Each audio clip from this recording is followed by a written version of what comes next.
Welcome to this latest edition of the Food Systems Podcast, brought to you by the Forum for the Future of Agriculture.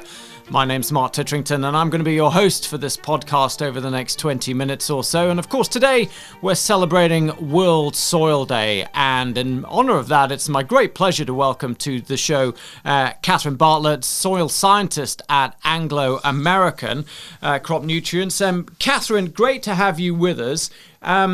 When one thinks about Anglo-American, one doesn't normally think about a focus on soil health. It's not something that immediately comes to mind. So tell us why your company is interested, and perhaps one of the most important questions facing the agri-food system: how do we restore our degraded soils? Well, thank you very much for having me. I think that it's becoming increasingly obvious that every large multinational company and certainly every government around the world is discovering that they have to have an interest in soils if they're in any way going to meet their sustainability targets. We have to remember that, soils underpin our very life on this planet, and therefore we'd be really remiss as a company or as a person even to disregard that fact. We can quote all of the numbers we like in soil science. We have so much to give in terms of sustainability of the planet and also the future of mankind, even, if I can be so bold. Soils contain 75% of the carbon pool on land. They are one of the driving factors for climate change. Something that we really need to pay more attention to. Within that, they contain a vast variety and volume of biodiversity. So, the commonly remarked phrase is that a teaspoon of soil contains more life than there are people on the planet. I mean, that's a staggering figure. And if you just think for 1 second when you're gardening next time, or you're out in the field and you put some soil in your hand, how much life you have in your hand. I mean, it's quite, you could have visions of being quite godly in that context. It is so important and so underpinning to everything that we do that it feeds into how companies need to change and develop and to think really in terms of how do we project forward into a future of climate change and greater environmental change. We have to start treating soils respectfully. We have to start thinking about how do we manage our land? Who do we rely on to manage our land? And how do we deal with the complexities of land management? Because of course soils are under more than just agricultural land. We cover all aspects, and soils have no borders in a lot of contexts. I mean, obviously with the United Kingdom, we have a natural border around our soils. But in most parts of the world, those soils cross those borders, and so does those environmental impacts of poor management. So when we're thinking about how do we restore degraded lands, we have to start thinking, across borders, and we have to work together in a much more meaningful way with a single source driver, and that is the health of our soils. It shouldn't be driven only by one set of decision-making criteria like yield value or whether or not we should or should not be building more housing, for example. There are so many conflicting viewpoints on how we manage our land that actually we don't have a cohesive system of thinking about soils in the context of all of those and being able to weigh them up. We know that food security is important. We know that food availability is important. We know that people's health and lives are important. And all of these have conflicting areas within soils and land management that we haven't really found a way, either through government, through policy, or through the way that we value that, to be able to manage it in a holistic enough manner to really be able to stack that up and make a cohesive story as to where we should be focusing attention. So all of those things are, it is in of itself, it is a kind of wicked problem. Yeah. Because it is so underpinning to so much. Your health as a human on this planet relies on the health of the soil that grew the food that you're eating. That you can't get more fundamental than if you don't treat your soils well, your health will suffer. But also one of the other problems that we have, because soils are sort of depth and breadth as well, is that the time it takes to make an impact in soils is not a time that we use in terms of policy or in terms of payment. So when we think about agricultural context, we rely on that annual cycle, that cropping cycle, in order to underpin the value that we place on these functions of soil. And yet the soil system itself operates on a much greater scale than that. Degradation happens slowly. The problem is it reaches a tipping point, and at that tipping point, which could be 5 years away, it could be 20 years away, but once we get to that point, the restoration of that soil is much more significant than actually if we changed our management practice right from the beginning and looked at that piece of land differently. So I think you've done a terrific job there, Kathryn, of talking really about why soil is important and why we're celebrating World Soil Day today. I think you also make the important point that governments around the world have begun to prioritise soil in a way that perhaps we haven't seen, certainly in recent living memory, which is all good. Tell us what Anglo-American and Anglo-American crop nutrients in particular are trying to do about this, because I think you've got an important innovation that you're bringing forward that potentially can help to lead to a more balanced and sustainable use of fertiliser practices, perhaps on a scale that we've not seen before. Anglo-American crop nutrients, we've been working to construct a mine here in the North York Moors National Park in the UK. That mine will work to extract a mineral called polyhalite. Now, polyhalite is a mineral fertiliser of natural origin that contains potassium, sulphur, magnesium and calcium. Now, because it is a mineral and not an artificially produced fertiliser, it has a natural degradation process through the soil. And that degradation process means that the nutrients from polyhalite are distributed into the soil in a much gentler manner, for want of a better expression. That means that we don't flood the system the second that we apply this product. It takes time to build into the soil, but also it releases its nutrients much more in line with standard cropping needs. So as the plant needs different nutrients through its lifespan, the polyhalite does naturally represent a similar curve of nutrient availability. And it releases those in a plant available format. So it's also digestible, if you like, for the plant. It's not doing there's not a lot of transformation process that needs to happen within the soil. So it's a really exciting venture, and it's exciting not only because it's the first new mineral into the market in something like 75 years, but it's also exciting because of the sheer mass that we have access to here in the North York Moors. So the reserve that we have here is 2 billion tonnes, an estimated 2 billion tonnes. And just to sort of put some more figures in people's minds, that's really talking about a mine lifespan of more than 50 years, 13 million tonnes of product produced every year. Now, that scale is global.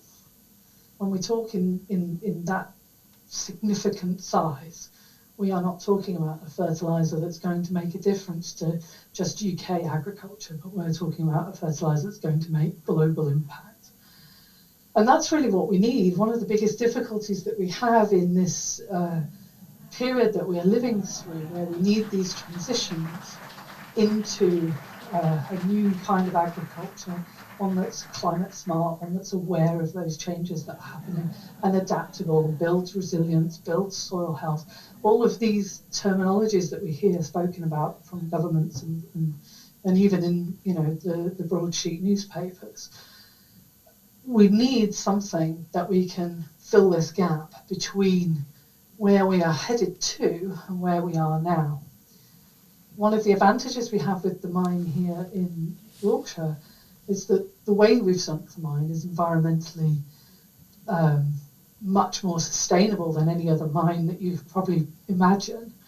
Most people, when you think of mining, think of large open cast, very dirty, very industrial environments. And what we see at Woodsmith is a couple of farm buildings, because all of the mining works is underground, and that makes it one of the first in the world to really be trying to hit a sustainable mining balance.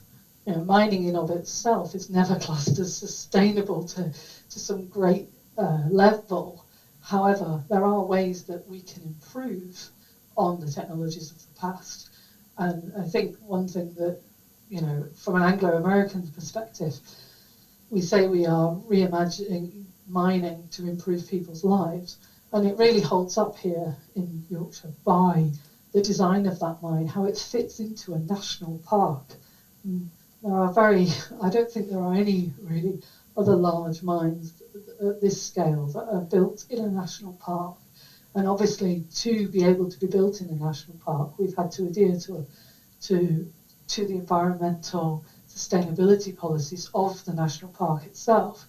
And so things like designing a system where the extraction of the product goes underground. We have a 37-kilometre tunnel which will take the product directly to the port site at Teesside, for example. Those are kind of world firsts in a lot of ways. And it's really about the whole approach of going into that being different, using the technology that we have now to improve that process. We know that we need this transition in the same way as we need a transition in terms of how we look at green infrastructure. This is another transition product, essentially, that we'll have at a scale that can really make a difference. It's not to say there aren't other products on the market that can provide farmers with optionality. It's just how many of them really are at a scale that's going to have an impact. This problem is global, and we need to do something about it now. In fact, we really needed to do something about it 20 years ago or more. But really, looking forward, we have to have something that scales. Yeah, I mean, you've touched on the urgency of the challenge that we've got in terms of practices and innovation that we need to bring into the market. You know, I certainly from what you've told us, and certainly what we know about the work that you've done up there in the North Yorkshire National Park is certainly feels like it's breakthrough.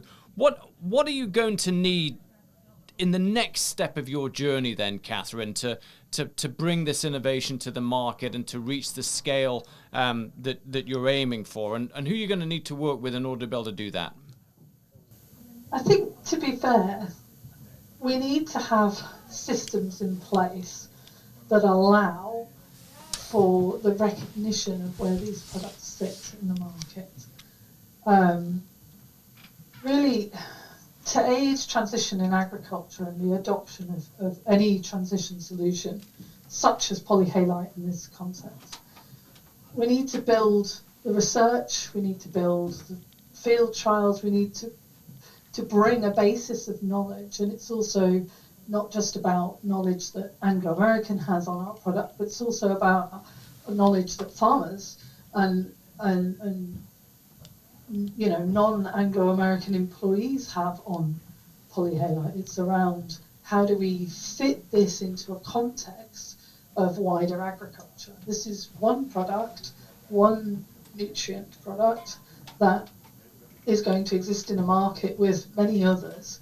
We need to educate our audience on where it fits for them and how best to use it in those circumstances. You know, we already know that not all soils are equal. Some soils have different issues that require different management practice, that require a different viewpoint. We need to ensure that as a provider of a new mineral into the market, we understand where to use our product best, how to use it best, and where it fits. It's not a silver bullet. It's a great product. It is unusual in that it has these 4 macronutrients in it, and that gives it unique property.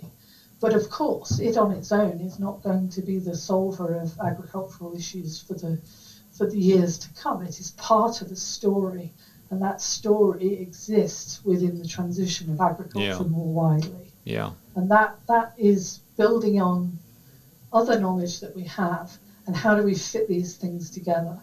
If we truly want agriculture to transition, we also need to have mechanisms by which it can transition.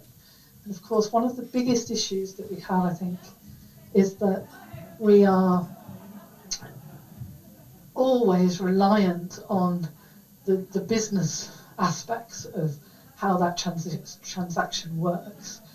You know, the farmer wants to make a profit, understandably, they have a business to run, but actually we pay them for only one element of that delivery. We're paying them for yield, paying them for crop amount, but we're not actually really thinking about soils in the broadest scope.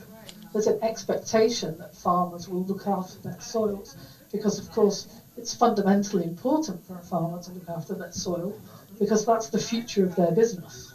Right. You know, if they are degrading their soils, if their business is still going in 20 years, they've lost their business. So I think, you know, we have to unpick this time issue that we have with soils and how we implement change in systems. You know, from our perspective, that's, you know, we have a huge body of data around how polyhalite functions across the world in a variety of different crops, in a variety of different cropping styles, a variety of different mechanisation. We know that our product can increase yield for farmers over and above a standard practice. We have externally statistically validated data to back that up, but more than anything, we need to have that conversation. We need to understand the context that the farmer needs to know about, and then how we can translate that as a company into actual information that's helpful for them to deliver the best for their land. And that, for me, the best is not just yield. For me, the best is, can we improve on that resource that the farmer has, so that in years to come, they have a stronger return each time. Yeah. I just wonder, Kathryn, you know, you've got huge experience as a soil scientist, not just what you do for Anglo-American. You've talked about the innovation that is polyhalite. But when we think about standing back and saying what's been holding us back in terms of tackling soil degradation, there's a couple of things that you said there that certainly resonate with me. And I don't want to put words in your mouth, but is it the fact that we haven't necessarily been valuing everything that the farmer does to manage the land? We've been rewarding them through the price signal that one gets from yield, but not necessarily from the public good that they're providing in terms of managing those soils over the long term. Is that one of the things that's been holding us back, Kathryn? Absolutely. Personally, I'd agree with that. I think ultimately the cost of degradation to soil health is not reflected currently in our market price, and therefore there's really not very much in terms of financial incentive to look at those wider ecosystem services and how healthy soils really deliver for us as a community, as mankind on the planet. You know, we're talking everything here from the antibiotics in your cupboard to the water that you're drinking. You know, soils is important in all of those processes, and yet we are reliant on land managers for, you know, in the main, for the delivery of those, and they are not recognised for that contribution that they make. But we don't value that either. There's not a sort of exchange there to make it in anybody's interest to consider the soils part of that piece. It's also stemming from the fact that if you think about policy, a wider policy, soils are underrepresented when we look at policy, environmental policy. We've had water and air policies for a considerable number of years across Europe, and really we're only starting to see an increase in interest in policy now. There's been many attempts previously, and I'm sure you're well aware of those, but the focus has always been on the production. So anything that's kind of looked at soils in the past has really sat in that agriculture space. But actually, of course, soils is across a wider environmental issue. So with the European Green Deal, of course, then we've started to step into more significant soil policy by looking at this EU soil monitoring directive, and which sits within that the Green Deal kind of family. And I think that really that's a step change that we've needed for a long time to recognise the position of soils in the larger environmental context, rather than seeing them as almost an inconvenience, if you like, as a difficult topic, because they do cross borders and because there is such a difficulty in defining those things. That's not to say that the directive currently going through is necessarily going to tick all of those boxes, and it's a very difficult area to get into, because when you start getting into the detail of that, we have lots of issues. In the UK, for example, we have soil survey work that's generally in the devolved government arena, and so then there's a mismatch between data that's produced in one of those countries of the Union rather than another. And so how do you pull all of that together to actually get a story that makes sense when you look at scale? And there are some good data sets out there, and of course a lot of the EU piece is hinged on the Lucas database, but it only goes so far, and it's always contextual, and there is sometimes a disconnect between that broad top scale message and then actually the interpretation of that. And as a soil scientist, then I always get quite frustrated, because actually it takes quite a lot of devil in the detail to unpick what's happening in one field versus another. Yeah. And it's not always as simple as just crunching some numbers and coming out with an answer. And actually we're doing our soils a disservice if we think it's as simple as cross-comparing data every time. Data is important, but also our understanding of that data in context is even more important. Are we looking at our data in its true light? Yeah.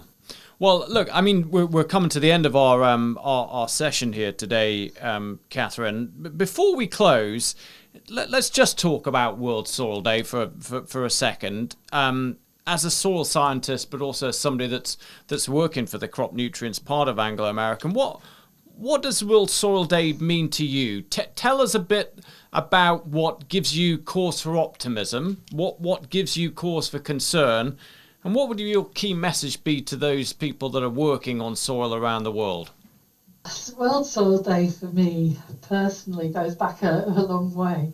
I was previously the executive officer of the British Society of Soil Science, and during that time was actually when World Soil Day was accepted by the UN into the calendar with the help of the King of Thailand. I think it was 2013, but I might be wrong. So it has a long history for me, particularly. Yeah. And I think it really, for me, it's a reminder of how fundamental soil is. I mean, I hope I've made that passion of mine clear in this podcast, but it's not just a natural resource, it's the foundation for everything that we do. We build our houses on it and in it, and it really is everything from the ground up. And also we have all of the puns in soil science. Look, it's a day really to reflect on how critical soils are to everything we do, from the minute that we get out of bed in the morning to the cotton sheets on our bed, right, through to the food that we eat for breakfast. It is such an inherently fundamental part of our lives that it deserves its own day, definitely. I think it's also a day to celebrate that. We're supporting, by thinking about soils, we're supporting everything from food and water security through to biodiversity, through to carbon, through all of these things that are so in the news right now. Personally, for me, it's inspiring when people come together and they have these conversations and they talk about soils not just in a functional manner, but also in a meaningful manner. How do you feel about the soil? When you pick up some soil from your garden and you smell it, what does it make you feel? What does it make you think about? We have to protect this resource, because whilst it feels like there's a lot of it, we're losing it at a tremendous rate of degradation. In certain aspects alone, whenever we look at any region, there's a degradation issue of some sort to do with the soils of that region. So it really is a passion of mine that we think in the broadest sense about our soils. But also, what gives you optimism that we're getting on the right track, if you like, to reversing the degradation that we've seen, the losses that we've seen, and what still concerns you? I think my key message is that we continue to have a joined up systems thinking approach to soils. That we start to think about the full breadth of what soils bring, whether it's to agriculture, whether it's to our lives more generally, whether it's to food security, whether it's to water resources. I think it's important that we try to build on partnerships. We try to understand how we can pull people together to form that bond that we need to have these discussions.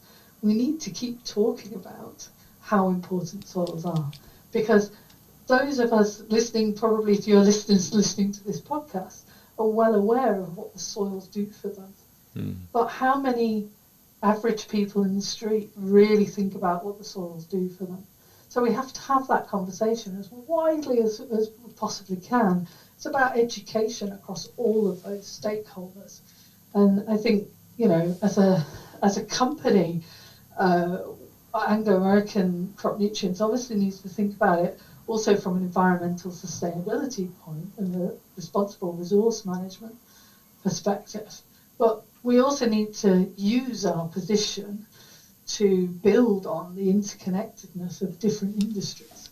We all have a vested interest in soils. It doesn't matter what industry you're in. Even SpaceX has an interest in soils, because biology is such a big thing.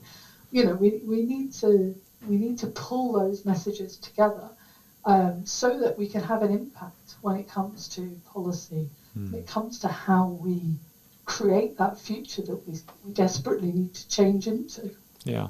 Well, Kathryn, that's been absolutely fascinating. I want to thank you for your time.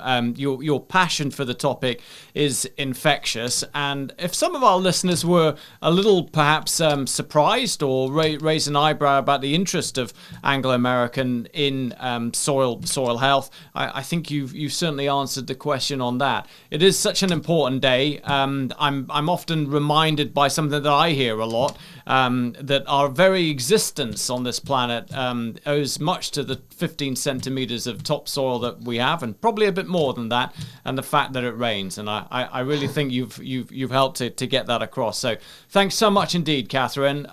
Enjoy World Soil Day, and thanks for talking to us today. Thank you very much for having me. That's great. Well, you've been listening and watching another edition of the Food Systems Podcast, brought to you by the Forum for the Future of Agriculture. Wherever you are in the world today, enjoy World Soil Day. All for now, folks.